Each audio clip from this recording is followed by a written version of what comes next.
12,713 and 50 centavos. Second runner-up is College of Education. College of Education, second runner-up in the year 2000. Ano tayo magpapaging King and Queen for 2025?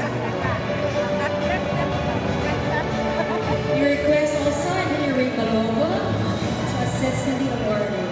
Pasalamat na sila walang talent portion. Yes, pero I think if you ask them to prepare, Oo, the giving education. yes.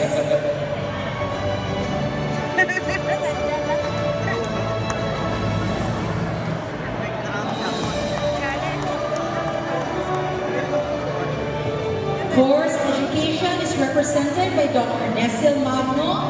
And Professor Randy Lero. Congratulations! May we request our last two pairs to please Holding hands. share center stage. Holding hands. Move forward a bit, share center stage. This is important, Miss. In case the first runner-up cannot fulfill their obligations. And again, in case the king and queen cannot fulfill their obligations, the first runner-up will give additional check.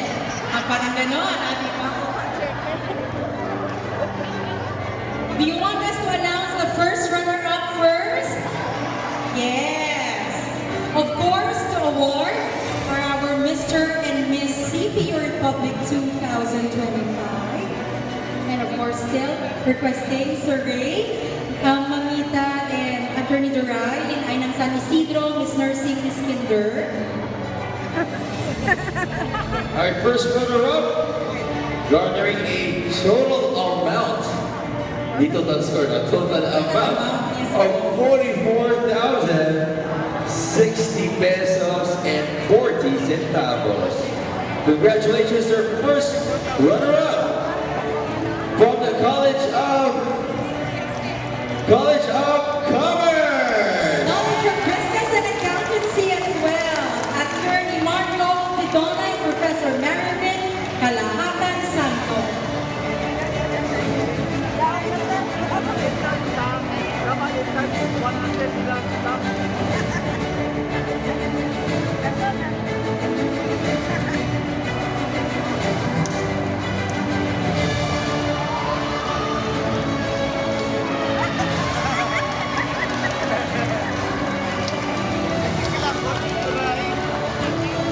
Kilabot. Grabe, mga sash nila. Ihangin nyo na sa wall ninyo.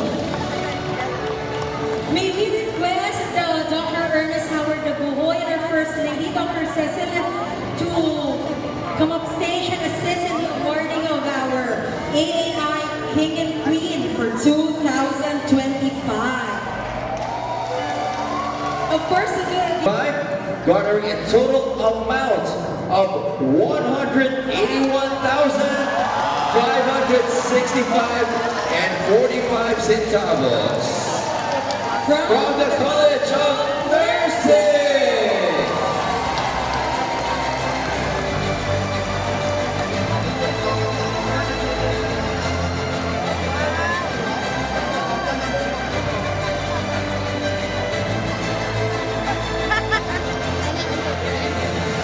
Ma'am, sirs, wala duty? Wala!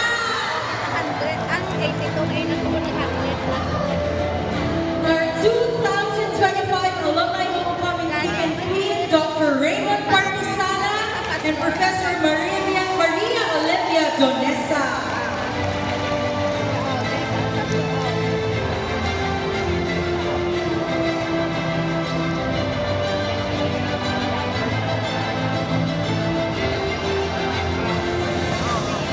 Maybe ask Dr. Anita, please, if you're ready to join.